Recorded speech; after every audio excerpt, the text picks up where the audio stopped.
इसके पहले कि हम इस जो नई डेवलपमेंट इन्वेस्टिगेशन में हो रही है उसकी बात जारी रखें, एक छोटी सी अपील मैं अपने पंजाबी जो हमारे देखने वाले हैं उनको करनी चाहता हूँ।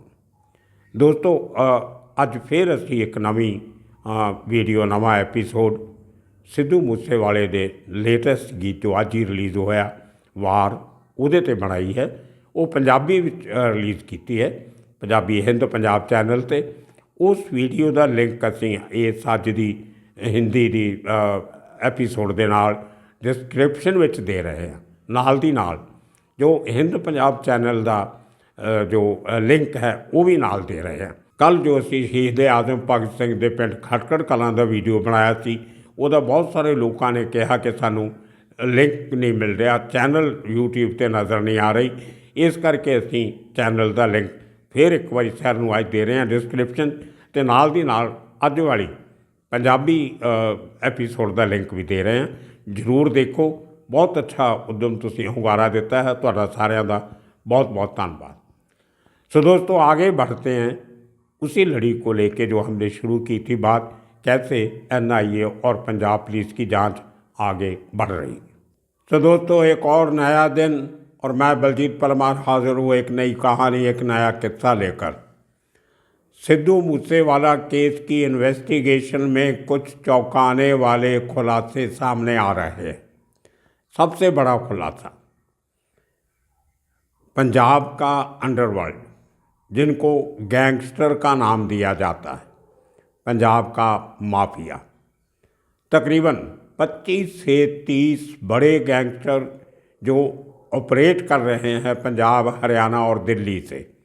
लेकिन बेसिकली उनकी कर्मभूमि जो थी वो पंजाब ही था, और उसमें सबसे बड़े शिकार थे अंडरवर्ल्ड के पंजाबी के नामचीन सिंगर्स, जिनकी गिनती 20 के करीब बताई जाती है। खुलासा ये हुआ इन्वेस्टिगेशन के दौरान कि इन तकरीबन ये 1.5 दर्जन के करीब जो सिंगर हैं वो अपने पूरी कमाई का आधा हिस्सा गैंगस्टर्स को दिया करते थे। स्टेज शो, उनकी म्यूज़िक रिलीज़ का पैसे, रॉयल्टी और ओवरसीज़ प्रोग्राम्स के जितने पैसे कमाए जाते थे उसका 50% सर्वाइवल के लिए अंडरवर्ल्ड को दिया जाता था, माफिया को दिया जाता था। ये बहुत बड़ा खुलासा सामने आया है। शायद यही कारण है कि NIA को इस केस की इन्वेस्टिगेशन में दखल देना पड़ा, क्योंकि जो पैसा भी दिया गया, कैसे दिया गया, हवाले से दिया गया, किसने दिया, कौन लोग इन्वॉल्व थे, वो इंटर स्टेट और इंटरनेशनल रैकेट है। पंजाब पुलिस के पास इतनी पावर्स नहीं है कि वो विदेशों में इनके लिंक्स, इनके जो खाते हैं उनको खंगाल सके, इसलिए NIA का दखल ज़रूरी था। दूसरी बात जो सामने आ रहे हैं, बहुत से इन जो 1.5 दर्जन के करीब सिंगर्स हैं, इनमें से तकरीबन सब के सब लोगों के दुबई के बैंकों में खाते हैं, जिनकी डिटेल निकालने में अभी हमारी एजेंसीज लगी हुई है। तो ये बहुत बड़ी डेवलपमेंट है। इतना बड़ा जो नेक्सस चल रहा था सिंगर्स का और माफिया का, वो अब खुल के सामने आने लगा है। इसमें एक और बात सबसे अहम ये है कि ये महज दादागिरी का धंधा नहीं था, एक्सटॉर्शन का धंधा नहीं था, ये एक तरफ से इंडस्ट्री बन गया था। आज मेरी बहुत सीनियर पुलिस ऑफिसर से बात हो रही थी जो एक बहुत बड़ी जो जांच चल रही है उसके हेड भी हैं। उनका कहना था कि गैंगस्टरिज्म पंजाब में सिर्फ बदमाशी नहीं, दादागिरी नहीं, एक बहुत बड़ी इंडस्ट्री था। हज़ारों लोग उसमें जुड़े हुए, सिंगर्स, उनके मैनेजर और बिचौलिए, दलाल, एजेंट जिनको हम कहते हैं, जो सिंगर्स की बात गैंगस्टर तक पहुंचाते थे, गैंगस्टर की बात सिंगर तक पहुंचाते थे, और उनके साथ साथ म्यूज़िक माफिया। इनके जो सिंगर्स के हैंडलर्स होते हैं, इनके जो मैनेजर होते हैं, अकाउंटेंट होते हैं जिनके पैसे का ख्याल रखते हैं, इनकम टैक्स पे करने के लिए जो कंसल्टेंट होते हैं, उनकी मिली भगत भी सामने आ रही, और कुछ वकील जो इनकी मदद किया करते थे। साथ के साथ अंडरवर्ल्ड के साथ भी कुछ वकीलों का लेन देन सामने आ रहा है। ये नई बातें हैं, बहुत हैरानीजनक बात है कि ये सब कुछ इतने सालों से चल रहा था, लेकिन ये सब बाहर निकालने के लिए क्या सिद्धू मूसेवाला का मरना जरूरी था? ये बातें पहले क्यों नहीं सब की गई जो पहले करनी चाहिए थी? क्या हर बड़े काम पे पीछे एक कुर्बानी देनी पड़ती है, एक जान देनी पड़ती है?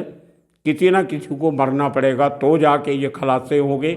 ये अपने आप में एक अहम विषय है।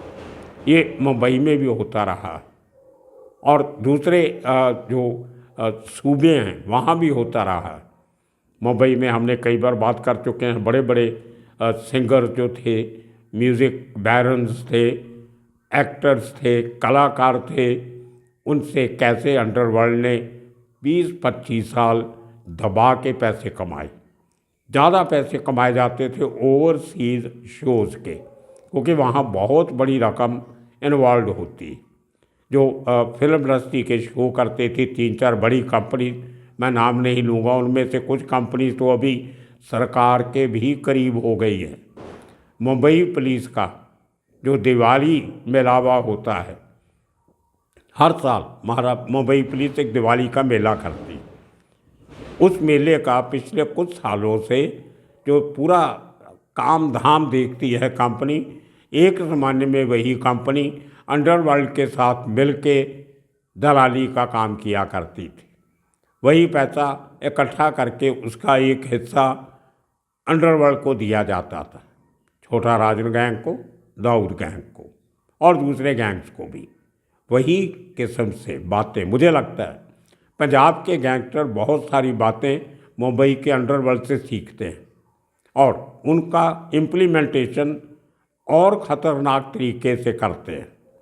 मुंबई में कुछ अंडरवर्ल्ड के थोड़े बहुत असूल थे कि जिस आदमी ने पैसा दे दिया उसको दोबारा तंग नहीं करना, लेकिन यहाँ तो हर प्रोग्राम के लिए उनको तंग किया जाता था। बहुत से ऐसे सिंगर से मेरी बात हुई जिन्होंने सिद्धू मूसेवाला के मर्डर के पहले से ही बहुत सारे अपने प्रोग्राम कैंसिल करने शुरू कर दिए थे।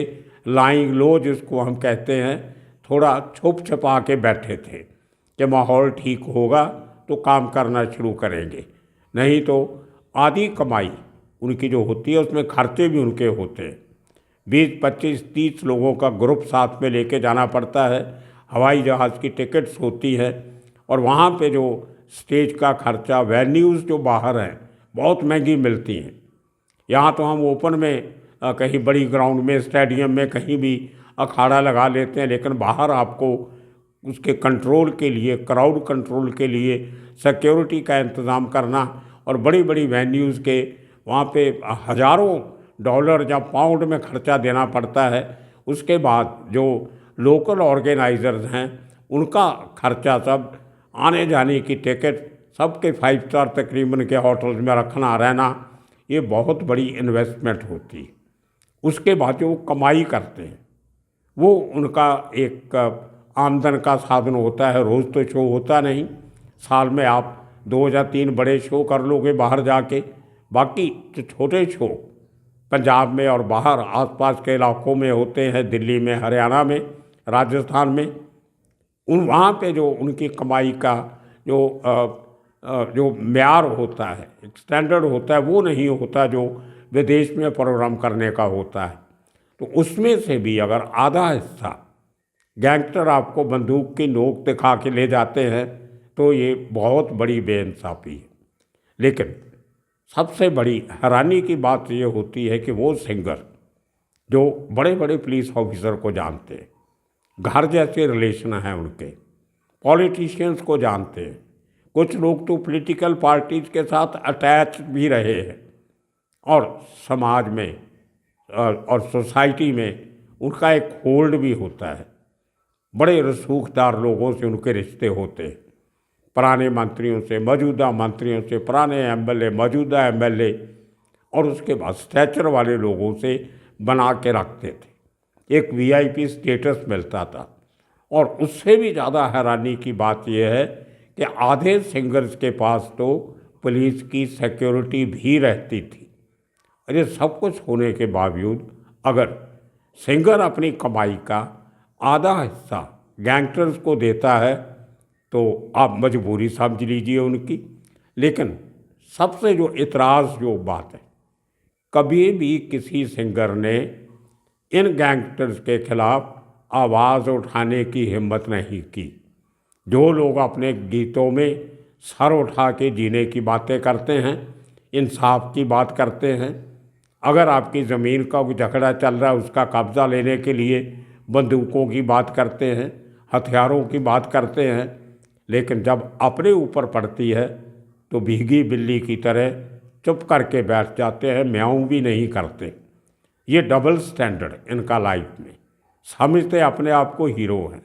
बात करेंगे भगत सिंह की, बात करेंगे ऊधम सिंह की, बात करेंगे करतार सिंह सराभा की, लेकिन जब अपने किरदार सामने आता है तो इनकी आवाज़ नहीं निकलती। लेकिन आज वही सब सिंगर एक एक करके एनआईए के सामने हाजिरी देनी पड़ रही है और उनके बयान बहुत बारीकी से लिए जा रहे हैं। और ऐसा भी नहीं कि एक सिंगर एक ही गैंग के साथ जुड़ा हुआ था, एक एक सिंगर के तकरीबन हर गैंगस्टर के साथ रिश्ते थे और अपनी जान बचाने के लिए दूसरों की मुखबरी भी करते थे।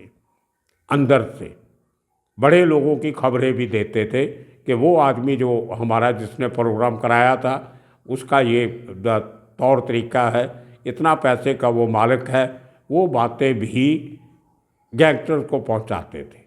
और इनकी वजह से काफ़ी सारे और लोगों को भी जो अगर इनके टच में नहीं होते तो शायद कभी गैंगस्टर उनसे पैसा नहीं मांगते। लेकिन ये ड्यूबियस रोल अपनी जान बचाने के लिए, गैंगस्टर की निगाह में अपने नंबर बनाने के लिए दूसरों की जान खतरे में डालते थे। अब ये सब बातें एनआईए को और पंजाब पुलिस को नज़र आने लगी। लेकिन इट्स टू लेट, इतना लंबा समय इनको हमने दे दिया। अपने जो हिसाब किताब है इनका, अपने अकाउंटेंट के साथ मिलके, अपने फाइनेंशियल मैनेजर्स के साथ मिलके कई लोगों ने काफ़ी कुछ ठीक कर लिया होगा। अब इनके जो इनके बैंक खाते खंगालने की कवायद भी जारी है, इनकम टैक्स की मदद ली जा रही है, कुछ दूसरे अकाउंटेंट्स की मदद ली जा रही है कि इनके पिछले 3-4 साल में खातों में क्या लेन देन हुआ। और सबसे अहम जो बात है, काफ़ी सारे सिंगर इनमें से भारत के नागरिक नहीं हैं। पासपोर्ट इंडियन है कई लोगों के पास, लेकिन सिटीजनशिप दूसरे देशों को भी लेके रखी है, परमानेंट रेसिडेंट लेके रखी हुई है। कई लोगों के तो पासपोर्ट भी विदेशी हैं, लेकिन काम यहाँ पे करते हैं, पैसा यहाँ से कमाते हैं, टैक्स विदेशों में भरते हैं। जो म्यूचुअल टैक्स ट्रीटी होती है दो देशों को बीच में, अगर आपने कहीं दूसरे ट्रीटी वाले देश में टैक्स भर दिया तो आपको भारत में टैक्स नहीं देना पड़ता। बाहर टैक्स कम है इसलिए वहाँ भर देते हैं, यहाँ पे टैक्स ज़्यादा है उसकी चोरी करते हैं। पैसा एक नहीं देते सरकार को, फैसिलिटी सब सरकार की लेते हैं, सिक्योरिटी हो या और जो उनको चाहिए, वीआईपी ट्रीटमेंट भी मिलती है उनको। लेकिन जो उन्होंने काम किया पिछले 8-10 साल में, वो पूरे पंजाब के कल्चर को, पंजाब की सभ्यता को और पंजाब का जो एक मान सम्मान है उसको कालख लगाने का काम इन लोगों ने किया है। और हैरानी और होती है, एक मौका था सबके पास अपने उस शेल में से बाहर आने का, जो कवच ओढ़ के बैठे थे गैंगस्टर्स का, उसको तोड़ने का, ग्लास हाउस से बाहर निकलने का। कहते हैं ना, अगर आप कांच के घर में रहते हो तो दूसरों को पत्थर नहीं मारने चाहिए। ये उसी चक्कर में फंसे हुए थे सब। लेकिन इनके पास एक मौका था उस कांच के घर से बाहर निकलने का।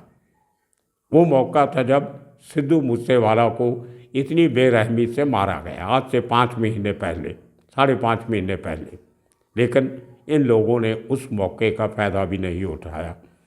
उस समय वे कहीं इकट्ठे होकर बाहर निकलते, सब जानते हैं एक दूसरे को, रिश्तेदारियां भी हैं इनकी, सोर्सेज भी एक हैं, इनको प्रोटेक्ट करने वाले भी एक हैं और इनको मारने वाले भी एक हैं, तंग करने वाले भी एक हैं। अगर कहीं इकट्ठे होके उस समय एक मूवमेंट खड़ी करते, पुलिस का साथ लेते, लोगों का साथ लेते, थोड़ी सी हिम्मत करते, अगर एक आवाज़ उठाते कि जिसने भी ये काम किया है हम उसके खिलाफ हैं, हम सिद्धू मूसेवाला के जो शुभचिंतक है, उसका परिवार है, उसके साथ खड़े हैं और मांग करते हैं कि गैंगस्टर्स के खिलाफ सख्त कार्रवाई होनी चाहिए, ये आवाज़ भी उन्होंने नहीं उठाई। जो अपने आप को समाज के लीडर समझते हैं, आइकन बने हुए, हीरो बने हुए हैं, आइडल बने हुए हैं, लेकिन उनका करैक्टर देखिए, सच बोलने की हिम्मत नहीं है, बेइंसाफ़ी के खिलाफ खड़े होने की हिम्मत नहीं है। तो ऐसे लोगों को अगर डर डर के ही जीना है तो ऐसा जीना भी क्या जीना जहां आप अपनी मर्जी से सांस नहीं ले सको, अपनी मर्जी की बात नहीं कर सको। कैसे चुप करके जी लेते हैं ये लोग, मुझे आज तक समझ में नहीं आया।